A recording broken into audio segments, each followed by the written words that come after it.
event that just took place today, especially the conferment of national honors and the president advised-elect? Well, I think in addition to that, all the three events that we witnessed today are quite outstanding events for our nation. That Nigeria is celebrating the transfer of one power from one administration to the other is indeed, as concluded by Mr. President, a big gain for all Nigerian people, because we have seen, particularly challenged by the economic environment the world found itself, we have seen countries unable to manage transition from one administration to the other, both in Africa and elsewhere. So that we are doing so today with fanfare, with cooperation from all, with celebration by all Nigerians, is a testament that Nigeria is truly a country that has come of age, and that President Muhammadu Buhari today superintended the award of Grand Commander of the Federal Republic to President-elect Asiwaju Bola Ahmed Tinubu, and as well as GCON to Vice President-elect Senator Kashim Shettima in a very joyful, convivial atmosphere is a cause for celebration for all of us. Equally, the handover of baton, which is symbolic. One president, as in the words of President Muhammadu Buhari, I have done my bit and now I'm giving it to the next one, is quite significant. And we pray that this baton will continue to pass on to future generation of Nigeria's leaders in a united, prosperous, proud Nigerian nation. Equally, the handover of transition documents, which was not done before, guided by Executive Order 14, which President Muhammadu Buhari signed even before the election took place. I am privileged and honored to be one of the two nominees of the President-elect on the Transition Council. And that is quite an innovation.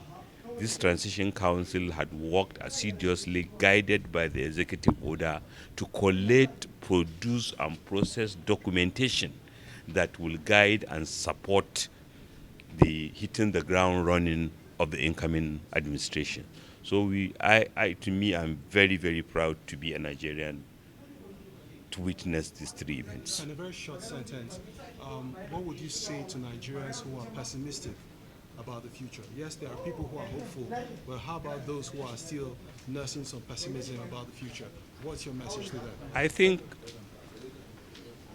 some fear, pessimism are quite common, but we are a nation that should be proud in itself. Diverse we are, yes. We can do better, yes. But we can do better does not mean we have not done well. Many countries in the world cannot measure up to many things. I schooled at one time. Schooling took me to New York. There are areas in New York City that are as horrible as what one will describe in the Boko Haram infested areas, where your chances of coming out alive is quite diminished. But they don't use, it didn't please the US system. Places in other cities in US is like that. Many countries are like that. We had economic challenges that saw people losing their homes, saw banks collapsing, particularly the 2008 collapse in the US. But it didn't stop the US economy. It didn't make people migrate from the US. They say, well, look, as unfortunate as it is, let's start again. We are a resilient people, and that's one of my sources of pride. From Yenagoa to Sokoto, from Ilaje to the shores of Lake Chad, is hard-working men and women who are proud to go in their farms at 4 a.m., who are proud to bake and sell akara at early as 6 a.m., who are proud to work hard and take care of their families. All they needed is a break, and the government, led by President Muhammadu Buhari, has introduced a lot of innovative solutions for everyone, for those at the low level of income strata, for more ambitious young men, so that we build a society where our young ones will take on the world. And I believe Nigeria is, as ever, a pride to all of us. Thank you. Thank you.